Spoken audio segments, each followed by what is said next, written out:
la Bible ici, chers frères, donc je parlais des œuvres, mais c'est des œuvres qui sont faites en Dieu, mais nous rentrons dans ces œuvres pas en nous soumettant tout simplement, alléluia, en nous soumettant à l'Esprit Saint, en étant à l'écoute de la voix de l'Esprit. Alléluia. L'Esprit, c'est la parole. Il faut rentrer dans l'obéissance et ça devient facile, chers frères. Tu ne seras pas dans l'agitation. Et ici, en fait, la Bible nous parle d'un jour de fête. C'était un jour solennel, hein, c'est le verset 37. C'était le dernier jour, le grand jour de la fête.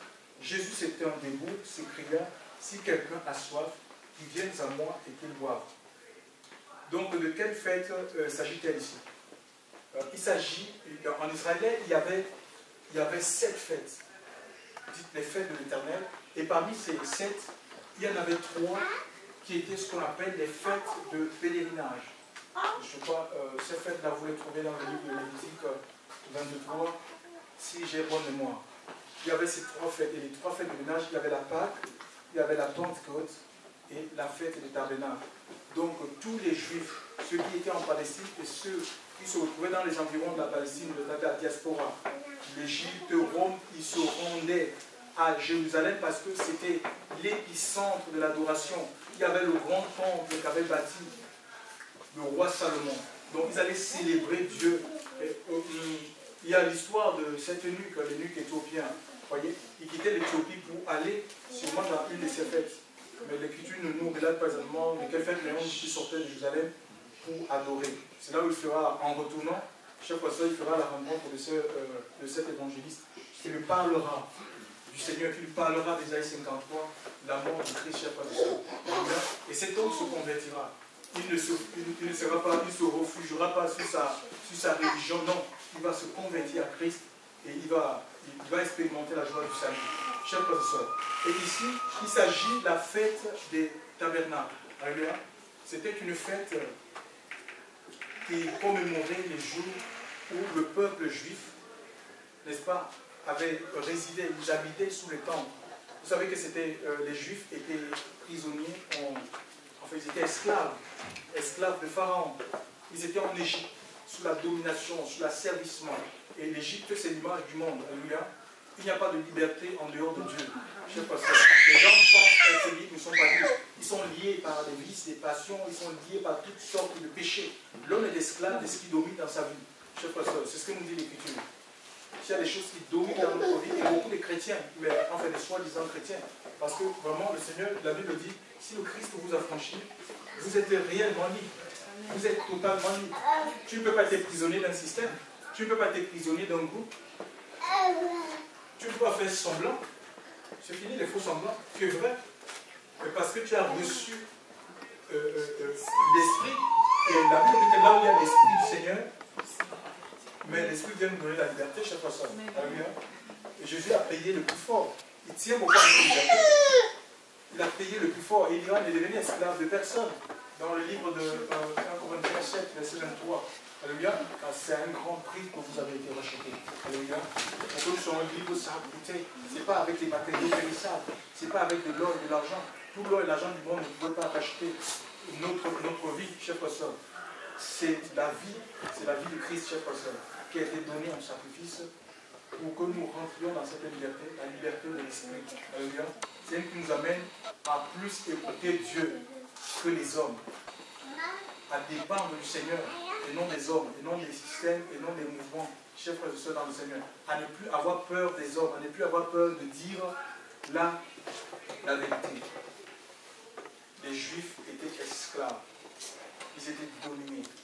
Chers frères et sœurs, il fallait qu'ils construisent l'Égypte, ils travaillaient, ils avaient des salaires, mais leur argent servait pour bâtir l'Égypte. D'abord, ils n'avaient pas de salaire, donc ils travaillaient pour construire l'Égypte. Donc ils dépensaient pour un autre. Jour et nuit, chers frères et sœurs, ils étaient accablés, on les fouettait, les maîtres et les contremaîtres qu'ils avaient ne cherchaient pas à savoir s'ils étaient fatigués ou si c'était des vieux. Non, ce n'était pas leur souci. Il fallait les accabler, chers frères et sœurs. Ils étaient fouettés jusqu'à ce que le monde s'en suive. Donc pour eux, c'était vraiment les moins que rien. C'était rendu comme des animaux. Dieu va susciter ce Moïse, ce libérateur, qui est sorti de cet esclavage. Et ils ont fait 40 ans, l'Écriture parle de 40 ans. Ils ont traversé pendant 40 ans le désert pour arriver jusque dans le pays de la promesse. Vous voyez, nous ne sommes pas différents de ce peuple. Nous les nations, qui avons plus précisément rencontré le Seigneur. Dieu nous sort. C'est vrai qu'il y a des déserts, on sera appelé à traverser les déserts, mais il ne nous abandonne pas. Parce qu'en fait, si le Seigneur, quand Dieu nous sort du monde, ce n'est pas pour qu'on se perde. Alléluia. Ils avaient la nuit, chers pasteurs, ni Moïse, ni les collaborateurs de Moïse. Personne ne connaissait la direction de la terre promise. Parce que tous étaient nés en Égypte. Vous voyez? Donc leur marche était dépendante de la nuée. La nuée qui symbolise l'esprit de Dieu, chers frères et sœurs. Et quand l'esprit arrivait, que l'esprit à un moment donné s'arrête à des endroits, le peuple était obligé de s'arrêter. Alléluia. Il s'arrêtait, il ne pouvait pas continuer, sinon il se perdait. C'est difficile de s'orienter au désert, chers frères et sœurs. Il n'y a pas de voie qui traçait. Donc ils étaient obligés de camper et de monter les tentes. Ils vivaient dans les tentes. L'esprit pouvait rester. L'esprit, la nuée pouvait faire dans un endroit 2 ans, 3 ans. Parce que quand ils ont marché 40 ans, c'est pas 40 ans toujours. Ils avaient qui stationnent. Et c'était comment? D'ailleurs, ils disent qu'ils ont stationné 53 ans. C'est pas ça vérifier. Quand la nuée se déplaçait, donc ils démontaient leur tente pour suivre la nuée. Donc ils ne s'arrêtaient pas, ils disaient non mais ici c'est beau, il y a des palmiers très beaux, vraiment non mais le paysage. Non, ils étaient obligés de démonter leur tente, alléluia, pour avancer. Et pour commémorer, pour se souvenir de ce jour, et instruire la génération qui est née à Canaan, qui n'avait pas connu la traversée, Dieu a donc institué cette fête. Et que faisaient ces Juifs? Ils sortaient pendant 7 jours, ils sortaient de leur maison, là où c'était solide comme ce bâtiment. Ils sortaient de leur palace pour construire des cabanes. Ils construisaient des cabanes devant leur maison et pendant 7 jours, ils restaient dans cette cabane. C'était prophétique en fait. Et le Seigneur va dire dans Jean 14 qu'il y a plusieurs... Oui, ça se dit. Quelqu'un peut lire Jean 14 à partir du premier verset. Donc Jésus était en train de parler de sa mort prochaine et les disciples étaient troublés.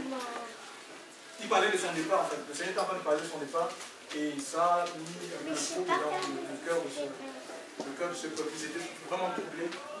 Mais qu'est-ce qu'ils nous racontent? Parce que eux, dans leur tête, ils pensaient que le royaume des cieux devait être manifeste de suite. Il y a plusieurs demeures dans la maison de mon père. Oui. Si ce n'était pas vous, je l'aurais dit, je vais vous préparer une place. Voilà. Oui, il y a plusieurs demeures dans la maison, donc c'est des cabanes, il y a plusieurs tentes, il y a plusieurs tabernacles dans la maison de mon père. Si cela n'était pas, je vous l'aurais dit, je vais vous préparer une place afin que là aussi vous soyez aussi, chers frères et sœurs. Donc, le désir de Dieu, c'est que nous soyons avec lui dans les tabernacles éternels. Alléluia. Il y a des demeures éternelles où nous n'avons pas, on n'aura pas à les faire, à contracter des crédits pour construire ces maisons. Et si ici-bas, on n'a pas la possibilité de construire une maison, pour les banquiers, à cause de nous, peut-être dit non, tu n'es pas une bonne personne, et on doit faire un prêt. C'est pas grave. Au ciel, il y a une maison qui est préparée par le Seigneur pour toi. Alléluia. Donc ce sont des tabernacles, ce sont des tentes aussi. Le peuple, par cette carte, il voulait dire que quoi? Que eux, ils étaient pèlerins et étrangers sur la terre. Donc ils n'étaient pas attachés des choses solides parce que des maisons en parpaing. Chers frères, c'est du solide ça. Mais où est-ce que nous avons mis notre confiance, notre sécurité? Parfois on dit appartenir au Seigneur. Mais regardez comment on est attaché. On est attaché aux choses matérielles. Et ces choses, parfois, ça nous pousse dans la compromission. Le Seigneur veut qu'on se détache de ces choses, chers frères, et qu'on mette toute notre confiance en lui. On n'arrive pas à obéir au Seigneur, chers frères. Il y a des personnes qui ont des rapports sexuels sans être mariées. Ils vivent comme ça avec des enfants. On les dit, mais non, mettez votre règle, mettez votre vie en règle, en ordre. Ils disent non, ils regardent leurs intérêts. Mais moi, bon, parce que la femme est là, comme on est en France, il y a beaucoup des aides. Elle a, comment on appelle ça? Elle est la femme isolée. penser une femme isolée, pourtant elle est avec quelqu'un. Elle est dans le concubinage. Et l'homme aussi, il a sa part de RSA. Donc, s'ils se marient, ils vont perdre tout ça et ils auront un RSA, comment on appelle ça? Couple. Et c'est petit. Donc, ils pouvaient, pour garder leur intérêt, au détriment de la parole de Dieu, ils pouvaient rester comme ça. Chers frères et sœurs, oubliant que Dieu est tout puissant, chers frères et sœurs. Il dit qu'il nourrit les oiseaux du ciel, qui ne sèment ni ne récoltent. Alléluia. Ils n'ont pas de grenier. Mais Dieu les nourrit, chers frères et sœurs. Le Seigneur, il va s'occuper de nous. Dieu ne veut pas nous appeler comme ça et il nous abandonne. Hein, on reste livré à nous-mêmes, c'est impossible. Il va s'occuper de nous. C'est un Père, mon ami. Dieu, c'est un Père. Tu dois dépendre de lui. Tu dois dépendre de lui, chers frères et sœurs. Et il y a plus à gagner avec le Seigneur qu'avec les hommes. Tu dois rentrer. Il y a un plan de Dieu. Il y a des œuvres, chers frères et sœurs, qui sont faites par le Seigneur pour ta vie. Mais il faut que tu te détaches. Quel est ce péché qui t'attache, qui te lie, chers frères et sœurs, à ce monde?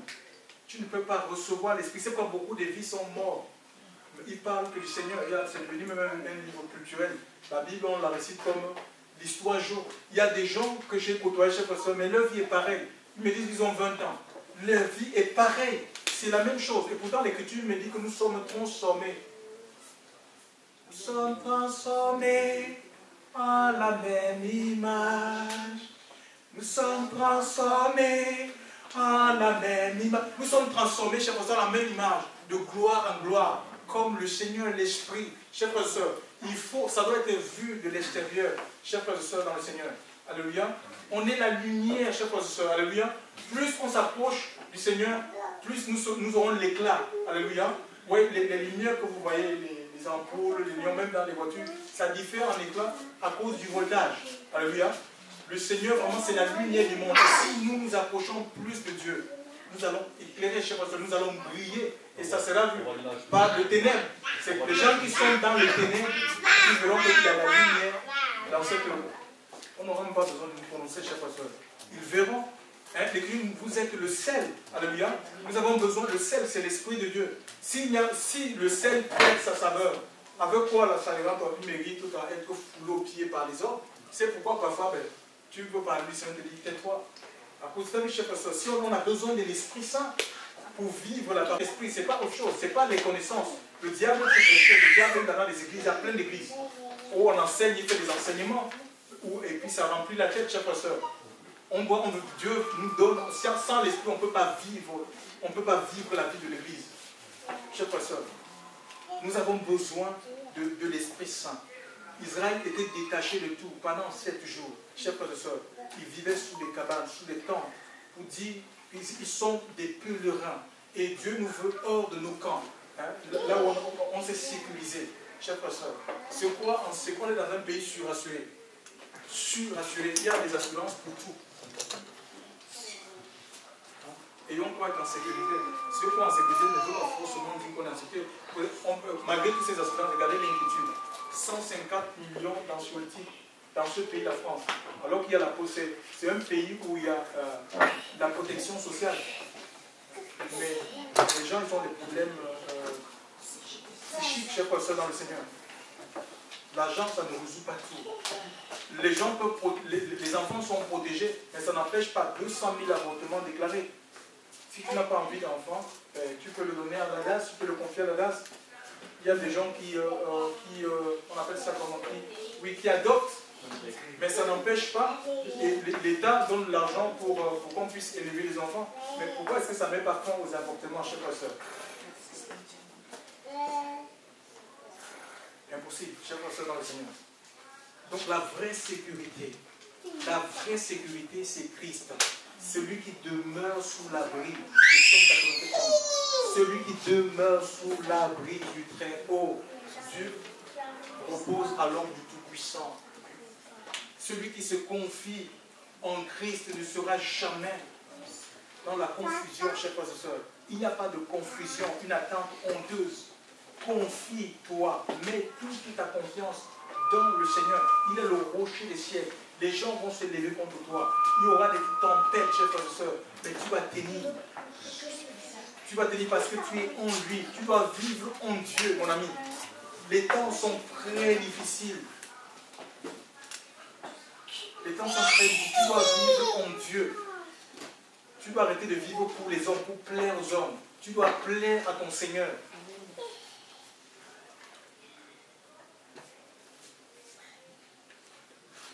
Oui, ils étaient des étrangers, chers frères et sœurs. Mais nous, on vit sur la terre comme si on n'allait jamais mourir, avec des messages qu'on entend, la prospérité matérielle, vous devez être prospère, vous devez être des messages complètement diaboliques. C'est des messages qui affaiblissent nos vies, chers frères et sœurs, des messages qui attachent les gens à la terre, mais les rendent charnels. On les rend sans force. L'Esprit de Dieu nous tire vers le haut, chers frères et sœurs. L'Esprit nous tire vers le haut, l'Esprit nous amène vers le Seigneur. Alléluia, chaque jour, l'Esprit nous sort de nous-mêmes, nous sort de la vie de péché, nous sort du monde, de la compromission, chers frères et sœurs, pour nous attacher à Dieu, pour nous attacher à la parole. On peut lire Ézéchiel 36, verset 27, quelqu'un lit Ézéchiel 36, verset 27.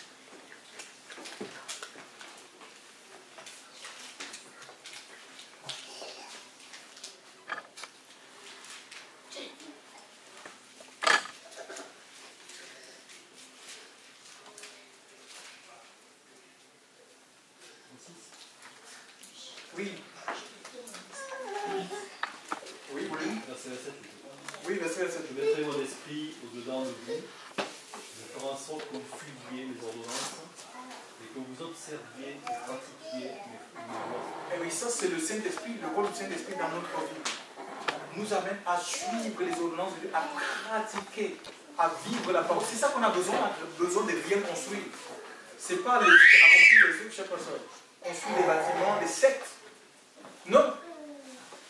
On doit vivre la vie de Dieu. Alléluia. Vivre la vie du Seigneur. C'est ce à quoi Dieu nous a appelés. Et ça, c'est le Saint-Esprit qui le fait. Donc sans l'Esprit de Dieu, il nous est vraiment impossible. Dieu ne nous a pas appelés à être des religieux, chers frères et sœurs. Il veut construire une relation d'amour. Alléluia. Une relation d'amour avec nous. Donc ici, il dit celui qui a soif. Donc le problème maintenant, c'est la soif. Si quelqu'un a soif, il vient à moi. Donc on voit que ici l'appel est lancé à tout le monde. C'était un jour solennel, hein? Un jour pas comme les autres. Les gens sont appelés de parade, il y avait du monde, une foule. Et Jésus va se lever dans ce cas. Si quelqu'un a soif, chers frères et sœurs, et ce matin, il lance le même appel. Si quelqu'un a soif, qu'il vienne à moi. C'est une affaire personnelle. C'est chacun qui doit répondre à cette injonction. Chers frères et sœurs de Dieu, qu'il vienne à moi. Et la question pour ce matin, c'est de savoir de quoi avons-nous réellement soif, chers frères et sœurs? De quoi avons-nous réellement soif? On a soif de tout. On vit dans un monde où les gens sont vraiment assoiffés. Ils ont soif de tout. Et pour assouvir, chers frères et sœurs, leur soif, ils sont prêts à toutes sortes de sacrifices. Il y a des gens qui ont soif de pouvoir. Vous voyez, ce qui se passe avec Bachar al-Assad. Il est prêt à sacrifier sa population pour se maintenir dans le pouvoir. Lui, c'est le pouvoir. Le pouvoir régner. Il y a des gens qui ont soif de notoriété. Ils sont prêts à avoir des rapports sexuels avec des cadavres, à manger la chair humaine, chers frères et sœurs, à boire du sang humain pour arriver à leur fin. Il y a des choses terribles, chers frères et sœurs, qui se font dans les ténèbres. Quand on parle de ténèbres, c'est la discussion en fait. C'est pas forcément les ténèbres de moi, c'est en cachette. Il y a des choses terribles, horribles qui se font en cachette pour assouvir le soir, chers frères et sœurs. Il y a des pasteurs qui enterrent les bébés, chers frères et sœurs. Parce qu'ils vont consulter les marabouts pour avoir des foules, ils ont besoin des foules. Ils vont sacrifier, ils sacrifient des bébés, ils font des sacrifices humains. Ils enterrent les bébés dans leur préchoir, dans leur hôtel. Chers frères et sœurs, pour avoir des foules. Parce que plus ils ont des foules, plus ils sont connus et plus ils ont de l'argent. Chers frères et sœurs, de quoi avons-nous réellement soif? Je crois que Matthieu chapitre 5 nous donne la réponse. Heureux ceux qui ont faim et soif de la justice de Dieu. Heureux ceux qui ont faim et soif de la justice de Dieu. Vous savez, la fête, les expiations précédaient, parce que c'était une fête, c'est une de ces fêtes, mais les expiations précédaient la fête des tabernacles. C'était quoi? C'était la fête des égorgements. Donc, il fallait que chaque Israélite qui devait rentrer dans cette fête devait prendre un agneau, un animal vraiment qui était parfait et l'offrir, alléluia, en sacrifice pour son péché, chers frères et sœurs, alléluia, afin de rentrer, afin d'avoir part à cette fête. On ne pouvait pas rentrer dans la réalité des tabernacles sans passer par les expiations au point où la justice de Dieu devait être imputée dans la vie de l'Israël. C'est une justice qui est imputée, ce n'est pas une justice humaine, chers frères et sœurs. Ce n'est pas une justice religieuse. Dieu ne nous agrée pas par notre propre justice, ou la justice humaine, la justice religieuse, où tu vas faire des choses et puis le bishop ou l'archibishop, vraiment des inventions, des choses qui n'existent même pas dans la Bible, est content. Oh mon fils, tu as accompli une bonne action. Tu as accompli ta BO, une bonne œuvre. Non, je ne sais pas ça. B-O-B-A. Bonne action, B-O, bonne œuvre. Vous voyez? Et non, chers frères, c'est une justice qui est imputée. Et ça, il faut que tu t'approches devant celui qui est assis sur le trône. Hébreux 4,16. Vous pouvez le lire, chers frères.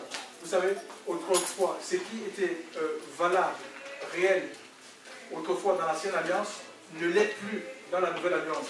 Les gens apportaient des animaux.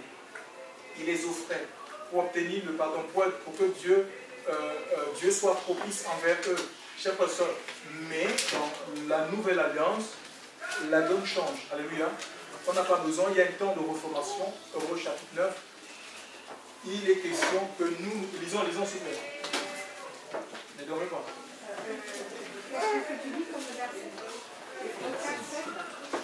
Hébreux 4, 16.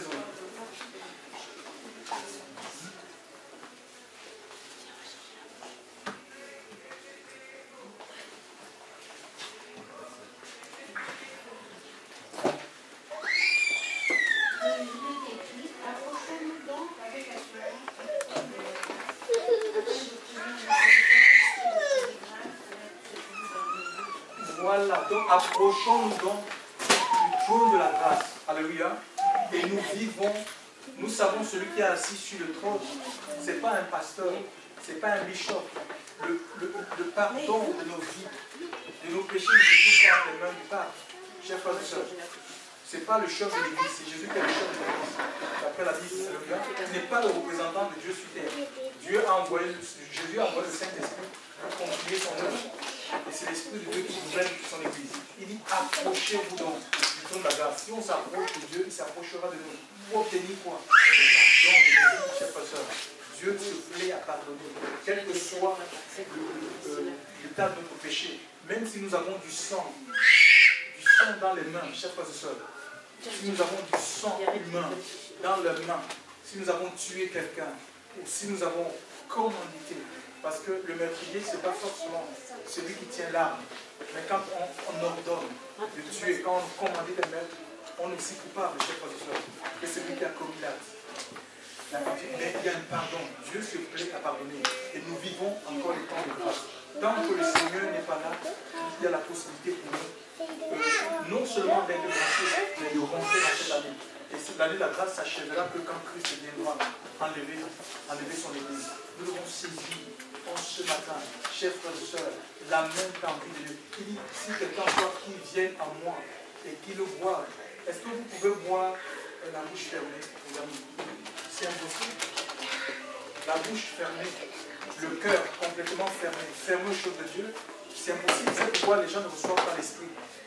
Si tu confesses de ta bouche le Seigneur Jésus et tu crois dans ton cœur que Dieu l'a sauvé, que Dieu l'a ressuscité, tu seras sauvé. Chers frères et sœurs, c'est en confessant de la bouche qu'on parvient au salut et c'est en croyant du cœur qu'on parvient à la justice. Donc Dieu veut imputer cette justice dans notre cœur. Quand on voit le cœur, c'est lié à l'esprit. Dans notre esprit, en fait. Et c'est ça qui fait de nous une nouvelle création. La Bible nous dit qu'en Christ, on devient une nouvelle création. Les choses anciennes sont fâchées. Ça veut dire que les péchés qu'on pratiquait, si on était dans la pornographie, si on était dans le mensonge, la masturbation, le vol, chers frères et sœurs, ces choses, si on allait de coucherie en coucherie, on couchait avec des animaux, chers frères et sœurs, ces choses sont passées. Le Seigneur brise ses liens. Alléluia. Il brise ses liens. C'est l'Esprit de Dieu qui fait de nous des enfants de Dieu. Alléluia. Oui. Nous avons besoin de devenir enfants de Dieu. Et ça c'est par le Saint-Esprit. Alléluia. Et ça dit que nous héritons. Nous avons pour Père Dieu. Et la loi de l'hérédité, la malédiction. Lorsqu'il est parlé d'une malédiction, Dieu supplie l'iniquité des enfants sur les parents, sur les enfants, de la troisième à la quatrième. Donc ça n'a pas d'effet sur ceux qui sont en Christ. Cette malédiction est coupée parce que Dieu devient notre Père. Alléluia. Si on n'a pas l'Esprit de Dieu, d'après Hébreux, chapitre, d'après Romains chapitre 9, Romains chapitre 9, on ne lui appartient pas, chers frères. On n'appartient pas au Seigneur. Si on n'a pas le Saint-Esprit, on peut avoir une carte de membre militaire et même être à côté proche d'un pasteur. On peut être proche d'un pasteur. Le plus grand pasteur, le plus grand roi. Ça peut rien dire, mon ami. Nous avons besoin de l'Esprit. Et ça, c'est ton cœur qui doit s'ouvrir. Tu ne peux pas boire, c'est l'eau. Il est parlé de l'eau de l'Esprit. Et le Seigneur dit que les fleuves d'eau vive. Donc Jésus est dans un fleuve. Alléluia. Seul le Christ peut nous donner l'Esprit, chers frères.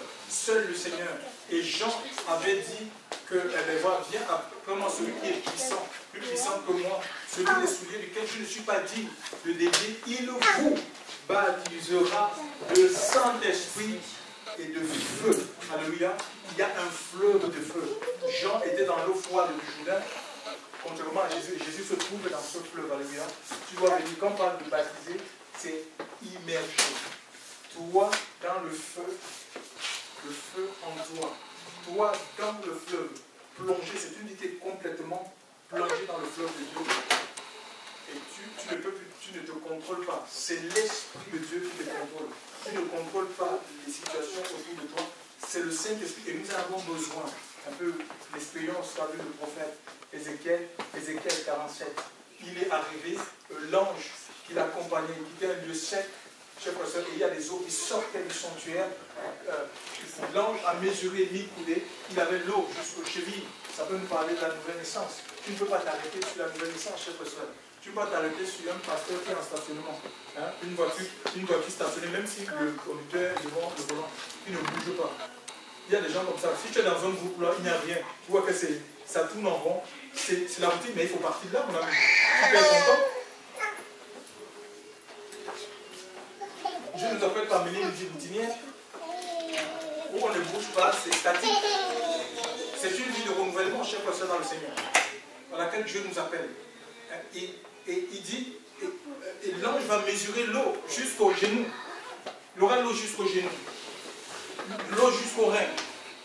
Oui, mais l'eau jusqu'au genou, au rein, on a pied. On tient, donc ça veut dire qu'on peut manifester les choses de l'esprit. On peut avoir l'esprit de Dieu, mais être dominé, être contrôlé par le monde. Être sous l'influence du monde. Être sous l'influence des traditions. Sous l'influence des traditions. Et il va arriver à un endroit où l'ange va mesurer 1000 coudées. Ça sera un torrent où on ne peut pas traverser en fait. Et le Seigneur veut en fait, c'est un torrent, le torrent emporte tout. Et Dieu veut que nous soyons portés par son fleuve, chers frères. Portés par ce fleuve de feu. Alléluia, tu imagines le feu. Si tu es dans le feu de Dieu, mais quel est le démon qui va te toucher, mon ami? Quel est ce sorcier qui va tenter à ta vie? Quel est ce franc-maçon? Alléluia, le rosicrucien, le mystique. Qui? Aucune force mystique, aucun démon. Chers frères et sœurs. Alors quand tu vois les enfants de Dieu, ils ont peur des sorciers. Ils ont peur d'aller dans leur village. Parce que les sorciers font ceci. Ils ont peur même de se marier sans suivre, je ne sais pas, le protocole des traditions, machin. Non, mais tu sais, il y a le grand-père là, si on ne donne pas, on n'achète pas telle chose, il va se lever dans la sorcellerie. Mais mon ami, de qui es-tu disciple? Chers frères dans le Seigneur, Dieu veut contrôler notre vie. Si Dieu ne contrôle pas notre vie, même si nous sommes au Seigneur, le diable aura la même mise sur nous, chers frères. Qu'on ne vous trompe pas. Tu peux dire non de Jésus, je connais la parole, mais le diable connaît la parole. Alléluia. Tu as besoin de te laisser contrôler. Que le Seigneur, lui, il contrôle ta vie. Que le Seigneur, lui, devienne le guide de ta vie. Que le Seigneur te conduise. Il ne te conduit pas ton esprit. Il vous conduira dans toute la vérité. C'est une des missions de l'Esprit Saint. Il te conduira dans toute la vérité, mon ami. Il vous conduira dans toute la vérité. Et aussi une des missions de l'Esprit, il le convaincra de monde, nous dit l'Écriture. Jean chapitre 16, 7, 8. Il convaincra le monde de péché, de justice et de jugement. Chers pasteurs, c'est le Saint-Esprit qui convainc les nations. On ne pousse pas les gens, on ne force pas les gens. J'ai vu dans les églises de maison où on ne prépare pas les ministères à nos enfants. Il faut les laisser. Alléluia. Laisser le Seigneur, il y a le temps de Dieu qui n'est pas forcément notre temps. Et parfois Dieu veut changer notre caractère à travers nos enfants, à travers l'incrédulité qui est autour de nous. On ne force pas la foi aux gens. C'est spirituel ça. On ne force pas les gens à devenir croyants. Alléluia. La nouvelle naissance, c'est Dieu qui l'opère. Alléluia. C'est Dieu qui l'opère. Pour les membres de nos familles qui ne connaissent pas Dieu, nous devons mettre nos genoux par terre. Nous devons jeûner. Nous devons prier pour eux. Il y a des chrétiens qui ne jeûnent pas. Ils sont contrôlés par la chair, par la nourriture. Ils trouvent toutes sortes de raisons. Le médecin dit Jésus a jeûné pendant 40 jours. Et il a parlé du jeûne, chers frères et sœurs. Il a enseigné sur le jeûne. Et il dira, ces sortes d'esprit ne peuvent sortir que par le jeûne et la prière. On dit les disciples ne jeûnaient pas. Les disciples Jean, dans Matthieu 9, 15, si j'ai bonne mémoire, ils vont me poser la question, je dis, mais pourquoi nous, les disciples Jean, nous, et les pharisiens, nous jeûnons souvent, et des disciples Jean ne jeûnent pas. Jésus m'a dit que, mais pourquoi les amis de l'époux vont s'affliger pendant que l'époux est là? Non. Un temps viendra où l'époux leur sera enlevé, alors ils seront forcés de jeûner. Et je tiens à vous dire que l'époux nous a été enlevé il y a plus de 2016 ans. Tu dois rentrer dans cette vie du jeûne. Et si dans ta vie, tu constates, il y a des choses qui ne marchent pas. Tu dis, je prie. Mais les musulmans, ils prient. Les catholiques, ils prient. Les bouddhistes, ils prient. Et peut-être qu'il faut que tu joignes à ta prière le jeûne pour que ça marche. Alléluia. Il y a des gens qui ont vu leur destin changer. Il y a des nations qui ont vu leur destin changer parce que tout le peuple était rentré dans le jeûne. Les apôtres, parlant de Esther, nous voyons dans Acte 13, l'église jeûnait. L'église, ils étaient en train de jeûner et Dieu a parlé par prophétie. Il y a l'Esprit de Dieu qui a donné une orientation par rapport au ministère de l'apôtre Paul et Barnabas. Il y a des jeûnes individuels. Pourquoi? Parce qu'il y a des promesses individuelles. Tu dois rentrer dans cette promesse. Tu dois avoir une vie, une communion personnelle avec le Seigneur. Aussi, il y a des jeûnes collectifs. Parce qu'en tant qu'Église, si nous formons un groupe, nous avons besoin d'avoir, il faut de la cohésion. Il faut qu'on trouve du temps pour jeûner ensemble. Et oui, c'est ça qui nous met dans l'unité. Dieu va nous parler. Il y a des choses que Dieu veut nous dire de manière collective. Outre le fait qu'il nous dise des choses de manière personnelle, chaque personne dans le Seigneur. Eh oui. Mais si on ne veut pas, non, c'est... Et souvent, comme on est dans un pays où il y a, le christianisme est influencé par les traditions, on a fini de chronométrer l'heure. Le culte commence à 10h, il faut faire à 11h, il faut que ça s'arrête parce que bon, voilà, le temps d'aller manger, et puis on revient et puis faire sa sieste. C'est comme ça en fait, c'est pas l'Esprit de Dieu. Donc les gens ils agissent de manière mécanique, ils se sont enfermés. Il faut laisser l'Esprit de Dieu nous contrôler. Et si on n'a pas pris l'habitude de jeûner, on va réclamer, même en pleine prédication, on va partir parce qu'on a faim. L'estomac réclame. C'est pas parce qu'on a faim qu'on forcément doit manger. Il faut être capable de contrôler, chers frères et sœurs, son corps. C'est ça la maîtrise de soi. Où est la maîtrise de soi? C'est le fruit de l'esprit, mon amour. C'est le fruit de l'esprit. Alléluia.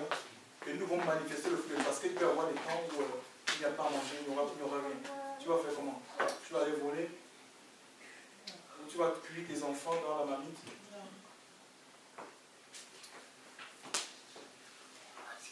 Donc l'Esprit de Dieu convainc de péché, de justice L'Esprit de Dieu convainc le jugement. Alléluia. L'Esprit de Dieu inspire les prédications, chers frères et sœurs. C'est l'Esprit de Dieu qui parle à l'Église. Quand nous lisons les sept lettres,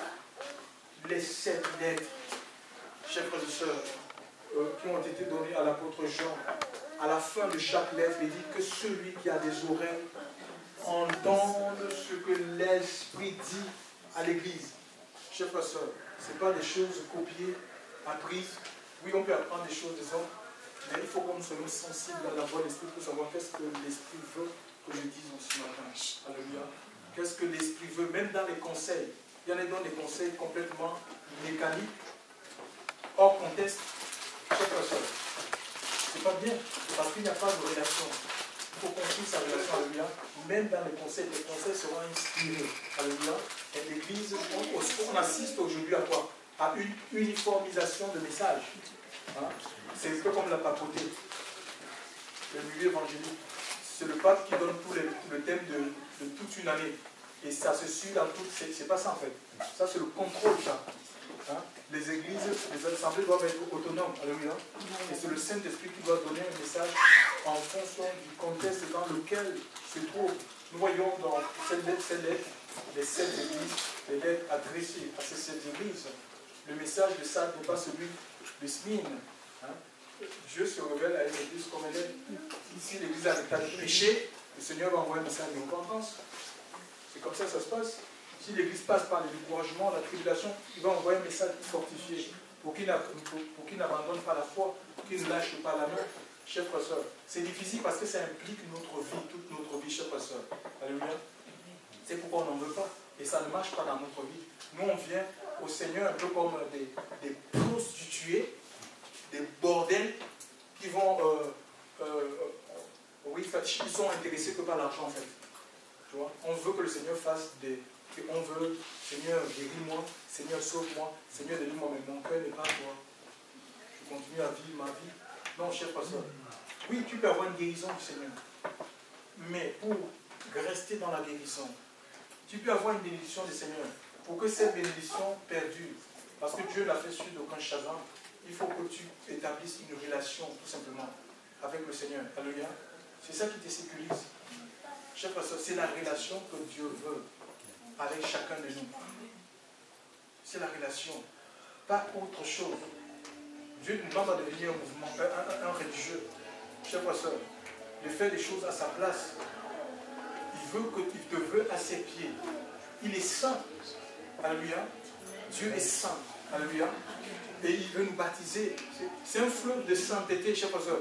Dieu veut nous baptiser de sa sainteté. Alléluia.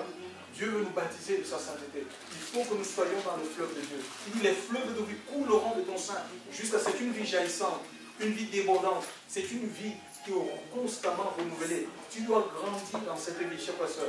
Alléluia. Au point d'être utile, c'est l'eau de la parole de Dieu. Alléluia. C'est l'eau, tu es nettoyé. Alléluia. Tu es dans le plan de l'esprit. Alléluia. C'est ça qui te transforme. Pourquoi? Parce qu'il y a un autre fleuve. Cher pasteur, Apocalypse, je crois que c'est Apocalypse 17. Quelqu'un veut dire Apocalypse 17, verset 14, 15. T'as vu, on parle de notre fleuve. Parallèlement au fleuve de Dieu. Jean avait vu ce fleuve dans Daniel 7, verset 9, il avait vu ce fleuve. Cher pasteur, un grand fleuve qui coulait. Un fleuve de feu, cher pasteur, et le Seigneur était devant Jésus, l'ancien des jours. Et que celui qui existe de toute éternité était devant ce fleuve. Cher pasteur, et Jean va dire, oui, c'est lui qui va prophétiser, il va en dire, c'est lui qui baptise le Saint-Esprit de feu. Nous avons besoin de l'Esprit Saint, cher pasteur. C'est l'Esprit qui nous transforme intérieurement. Alléluia. C'est l'Esprit qui transforme, qui va brûler les impuretés dans notre vie. Hein? C'est l'Esprit de Dieu qui nous maintient dans la sainteté de Dieu. Alléluia. Oui, c'est comme le sel. Ça conserve les aliments, ça donne du goût aux aliments, chers frères. Hein? Nous allons donner envie aux gens. Si nous voulons donner envie aux gens de devenir chrétiens, de devenir enfants de Dieu, ben, sans l'Esprit, c'est impossible. Oui. Oui, non, mais on va parler de Daniel. Oui, Daniel parle de ce fleuve. Le fleuve de feu, un fleuve qui coulait, un fleuve de feu. Je parle plutôt de Apocalypse. Je vais parler de notre fleuve. Oui. Hein? Il nous montrera un fleuve d'eau vive. Non, pas ça. Je parle de notre fleuve. Contrairement au fleuve d'eau vive. Contrairement au fleuve d'eau vive, soyez avec moi sur scène. Soyez attentifs quand je parle. Apocalypse chapitre non, 12. C'est 17? Non, 17 c'est fait la guerre. 14. 14. 14. S'il vous plaît, 14. 14. Oui. Quelqu'un peut lire, s'il vous plaît.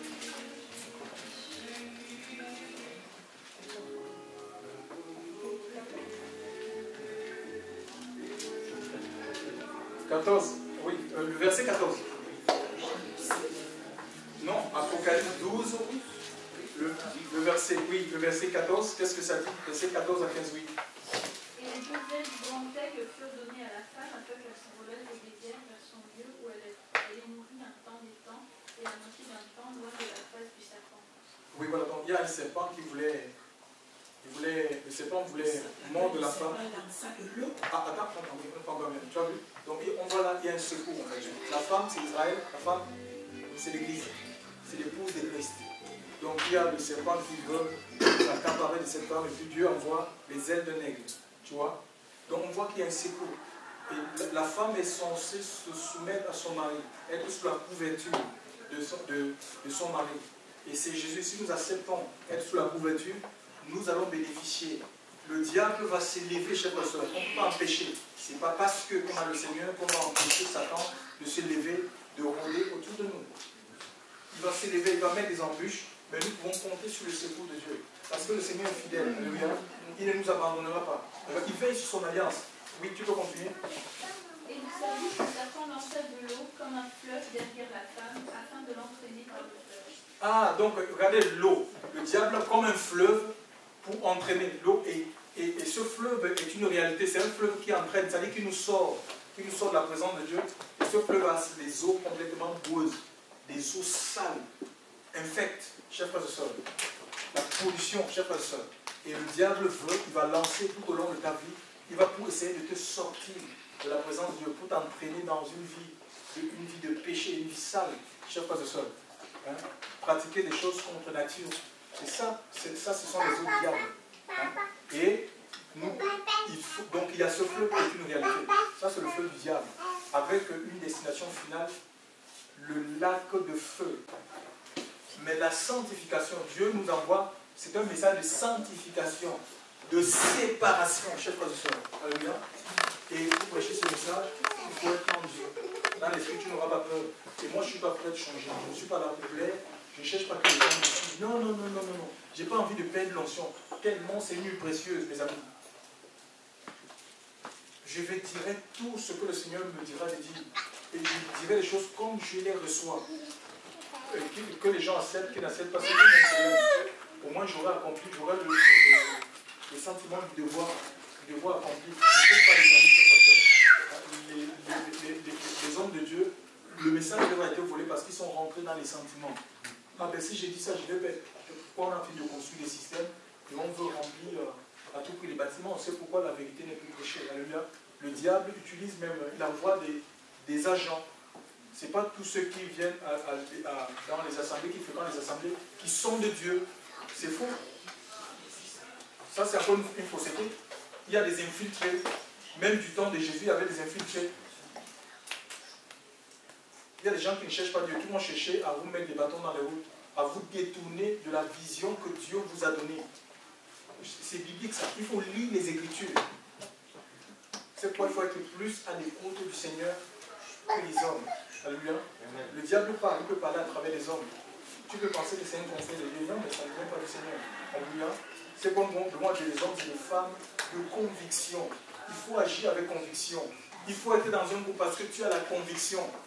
Ne rentre pas dans les sentiments, tu ne vas pas grandir, cher, parce que tu vas perdre ton temps, tu vas tourner en rond. Il y a ce fleuve-là, le fleuve de l'ennemi, et tout au long de notre vie, le diable va chercher à nous séduire, que ce soit par les hommes, que ce soit par les armes, que ce soit par des contrats alléchants, chers frères, pour te couper la communion avec le Seigneur. Alléluia. Mais si tu restes, si tu as des yeux fixés sur le Seigneur, si tu regardes au Seigneur, chers frères et sœurs, tu ne seras pas détourné. Alléluia. Tu ne seras pas détourné. et l'Esprit de Dieu, chers frères et sœurs, nous voyons que l'Esprit de Dieu s'est manifesté, c'était le jour de la Pentecôte. Hein. La Pentecôte, ce n'est pas, ça ne commémore pas la réception de l'Esprit dans la vie des apôtres. C'était une fête qui s'est célébrée bien avant que l'Esprit de Dieu soit donné. En fait, ça a coïncidé tout simplement. Ça a coïncidé avec le jour de la Pentecôte. C'était la fête, elle aussi appelée fête des semaines, mais c'était la fête qui commémora le don de la loi. La loi que Moïse avait reçue dans le Mont Sinaï par le biais de l'homme. C'était 50 jours, je crois, 50 jours après la Pâque. Et ce jour-là, parce qu'on commémorait la Torah, chers frères et sœurs, et le Seigneur lui-même avait fait la promesse à ses apôtres de ne pas s'éloigner de Jérusalem. Jérusalem, c'était la ville sainte. C'était la ville du grand roi, chers frères et sœurs. C'est là où David, le grand roi, a régné. Jérusalem, c'était la ville où il y avait le grand temple. Alors, le temple, c'est un lieu de communion. Comment tu vas être baptisé de l'Esprit? Si toi, tu t'éloignes de la sainteté, tu préfères vivre dans le péché, dans la souillure, chers frères et sœurs. Si tu t'éloignes de la communion, de l'intimité avec Dieu, c'est impossible. Si tu ne veux pas que Christ règne dans ta vie, si tu ne veux pas du règne de Christ dans ta vie, chers frères et sœurs, c'est impossible. Hein? C'est parce qu'ils sont restés à Jérusalem, chers frères et sœurs, alléluia, puisque la ville, dans l'intimité, dans la chambre haute, priant, jeûnant, cherchant la face de Dieu, que le Saint-Esprit leur a été accordé. Ils ont expérimenté le baptême de l'Esprit, chers frères et sœurs. Les langues semblables à des langues diversifiées, 120 langues, alléluia, sur les hommes et sur les femmes.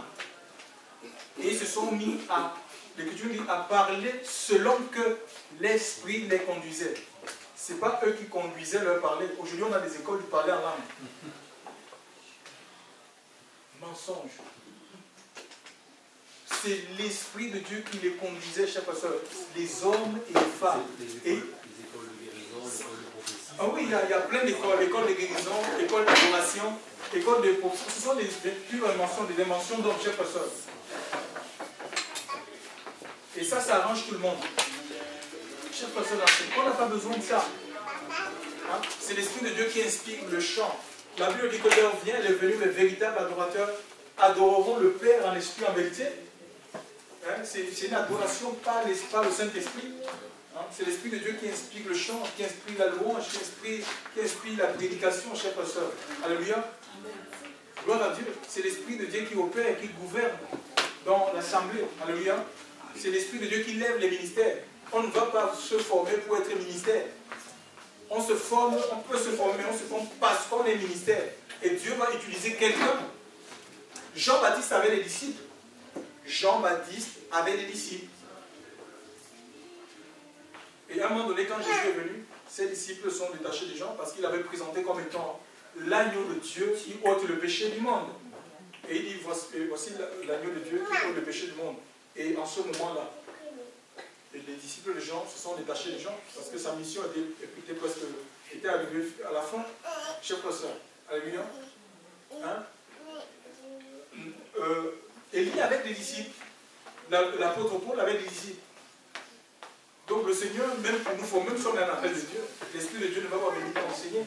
En ce qui concerne les doctrines, Dieu te forme Dieu va utiliser une personne morale pour t'enseigner, qui a du vécu avec Dieu, qui a une expérience avec Dieu dans le domaine du ministère, tel le ministère qui t'a confié, pour t'enseigner, pour que tu le voies en fait. Et les apôtres, les prophètes dans la Bible, en fait, il n'y avait pas des écoles, un peu comme on voit aujourd'hui, école biblique, machin. Ils vivaient avec le maître. Ils voyaient comment, ils connaissaient là où le maître dormait.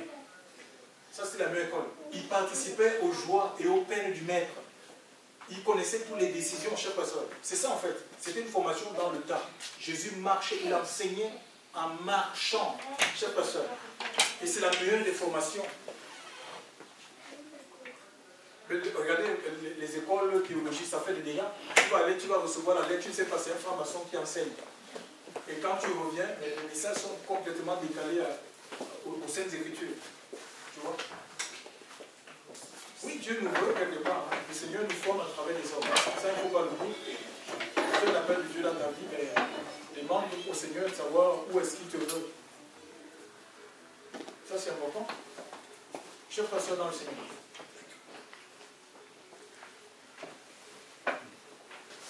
Donc, le Seigneur nous promet ici une vie qui déborde, une vie qui jaillit, une vie sans fin, en fait, jusqu'à ce qu'il revienne, chers frères et sœurs. C'est une vie renouvelée, c'est possible de vivre dans la sainteté, dans la pureté de Dieu, dans la justice, jusqu'au retour du Seigneur, si on est en vie. Et si on n'est pas en vie, la Bible nous dit, si j'ai bonne mémoire, c'est Apocalypse, chapitre 13, verset 14, ou 14, 15, peu importe, il faut lire la Bible. Comprenez que les Hébreux, la loi, ce n'est pas écrit comme nos livres là. Quand vous lisez, quand Jésus enseignait la Torah, il disait, il est dit de moi dans les prophètes, il est dit de moi dans Isaïe. Il ne disait pas Isaïe chapitre 1, verset 22. Donc ce n'est pas écrit comme ça en fait. Donc, il dit, le Seigneur va dire ceci, que, pardon, on va ouvrir, qu'est-ce que ça dit, Jean, Apocalypse 13, 14. Heureux ceux qui meurent. Elle disait les habitants de la terre par le produit. Hébreux 13, 14. Apocalypse 13, 14. 14, 13. Donc si ce n'est pas 13, 14, c'est 14, 13. Il faut lire la Bible. Hein. Les chrétiens ne lisent pas. J'ai entendu du ciel une voix qui disait et écrit, heureux dès à présent les morts qui meurent dans le Seigneur. Oui. Oui, dit l'Esprit, afin qu'ils se reposent de leurs travaux, car leurs œuvres les suivent. Ils se reposent de leurs travaux, car leurs œuvres, c'est-à-dire que tu dois rester dans le Seigneur, tu dois mourir dans la foi. L'apôtre Paul dit, nous ne sommes pas de ceux qui se retirent ou se pèsent, mais de ceux qui gardent la foi pour le salut, effectivement, de leurs âmes. Que le Seigneur soit glorifié ce matin. Vous savez, nous n'avons pas, on a besoin de l'Esprit Saint, chers frères et sœurs. On a besoin, c'est l'Esprit de Dieu qui opère des guérisons, des délivrances, des restaurations, des libérations. Ce n'est pas un homme, chers frères et sœurs. C'est le Saint-Esprit. On a besoin tous les jours pour nous maintenir dans la sainteté, dans la sanctification sans laquelle personne ne verra le Seigneur. Alléluia. Personne ne peut pas grandir en Dieu sans l'Esprit. Alléluia. On doit grandir dans la connaissance. Ce n'est pas une connaissance livresque. Chers frères, des livres, on va prendre la gauche à droite, un peu du Joss Meyer, un peu. Non, ce n'est pas ça en fait. C'est l'intelligence du Fils de Dieu. Dieu doit grandir en nous. Le germe germera. Dans le livre des Actes, Dieu doit germer en nous. Alléluia. Il doit germer en nous. Il doit se développer en nous. Et ça, c'est un accord, chers frères, avec notre volonté. Est-ce qu'il y a des gens qui sont malades ce matin? Nous avons parlé de l'esprit, chers frères. Vous savez, quand les gens étaient malades, dans la Bible, on les oignait. Du temps du jour, on les oignait d'huile. C'était une recommandation du Seigneur. En fait, lui qui symbolise l'esprit, c'est l'esprit de Dieu qui apporte la consolation. Alléluia. Au cœur. Il y a des gens qui sont malades ce matin, chers frères, qui ont des soucis. Ce matin, ou qui se sentent complètement vides. Ils sont vides de Dieu. Et ils veulent une action de Dieu dans leur vie. N'ayez pas honte, chers frères. Avancez ici. Nous avons parlé de l'esprit. Je crois que le Seigneur confirme sa parole. Dieu confirme sa parole. Le Seigneur veut agir dans la vie de quelqu'un. Ce matin, dans ce lieu. Est-ce qu'il y a quelqu'un qui veut le baptême? Qui veut se baptiser?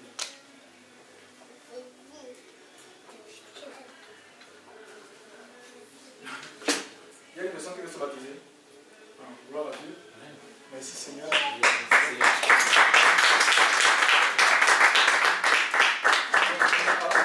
Avancez ici, je me sens, je suis dans l'onction et je vais prier. Venez, je vais prier moi. Je vais prier pour tout le monde.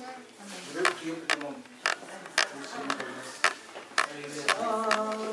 Saint-Esprit, agis encore, agis, agis, oh Seigneur, fais ton œuvre. Encore dans ma vie, je t'en prie, je t'en supplie, ouvre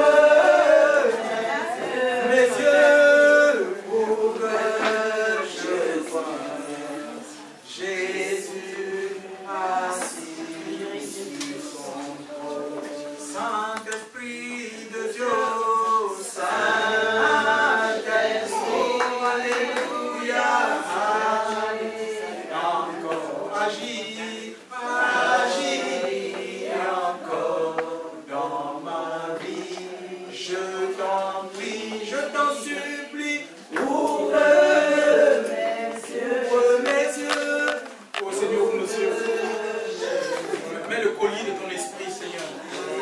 Mets le colis de ton esprit dans nos yeux, Seigneur. Comme Agar, tu avais ouvert ses yeux, Seigneur, pour qu'elle puisse voir ce puits qui était à côté d'elle, Seigneur Dieu Père.